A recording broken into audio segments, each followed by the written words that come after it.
যে দেশে একটা মেয়ের নিরাপত্তা নেই সে দেশে কেমন স্বাধীনতা। আসসালামু আলাইকুম, আমি আমরিম বলছি।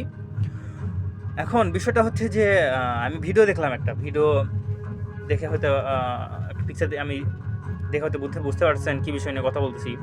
আসলে একটা মেয়ে যদি স্বাধীনতা না পায় চলাফেরা, বা সে একদম এইভাবে চলতেছে না, সে সুন্দরভাবেই তার পর্দা মেনটেন করে চলতেছে, কিন্তু কিছু খারাপ বা কিছু যুবক পুরুষ, যাদেরকে বলা হয় নোংরা পুরুষ, যাদেরকে এক কথায় শেষ, তো তারা এইভাবে যে তার ক্ষতি করছে, তার বাবা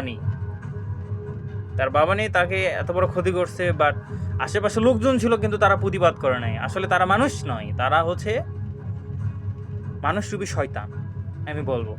আর যারা এই ঘটনাটা ঘটছে তারা আসলে কোনো মায়ের সন্তান হতে পারে না। কেন কেন এই কথা বলতেছি? কারণ এ ধরনের সাইকোপ্যাথিক বা এ ধরনের কাজটা কোনো সাধারণ ব্রেন বা কোনো হিউম্যান, যারা মেন্টালি, যাদের একদম কি বলে আপনার সুন্দর, বা যেটা বলা যায় আর কি ফুলের মতো, যারা কখনোই এরকম চিন্তা করবে না, তারা সবসময় পজিটিভ চিন্তা করবে।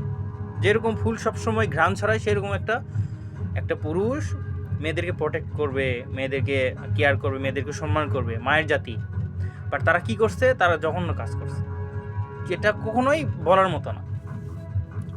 তারা এরকম কাজ করছে, হ্যাঁ, কিন্তু এটা ঠিক হয়নি, কখনোই না। এটা প্রশাসনকে বলবো এটা সঠিক বিচার করতে, এবং আমি মনে করি যে এ ধরনের কাজ যেন না হয়, এজন্য তাদেরকে কঠিন শাস্তি দেওয়া দরকার। এবং আগে যুগে যখন রাসূল সাল্লাল্লাহু আলাইহি ওয়াসাল্লামের সময় যখন এরকম হচ্ছিল, তখন নাকি তাদেরকে সবার সামনে ফাঁসি দেওয়া হচ্ছিল।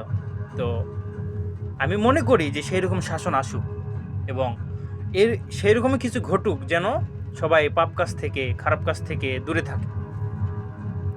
আর আমাদের যারা মা বোন আছে তাদেরকে আমরা সবাই হেফাজতে রাখি, ভালো রাখি, এবং তার সাথে তাদেরকে লক্ষ্য রাখি তারা কোথায় যাচ্ছে, কি করতেছে, তাদেরকে সাবধানতার আড়ালে রাখি। কারণ কেউ বাইরে পড়াশোনা করতেছে, তাকে যে নজর দেওয়া যাবে না এরকম না, তার প্রতিও খেয়াল রাখতে হবে সে কি করতেছে না করতেছে। কারণ আপনার ভুল, আপনার একটু চোখ আড়ালে অনেক কিছুই ক্ষতি হয়ে যেতে পারে। কারণ আপনার মতো সবাই ভালো না। সো ভালো থাকবেন এবং 4-5টা বিপদ দেখে এগিয়ে যাবেন। ধন্যবাদ।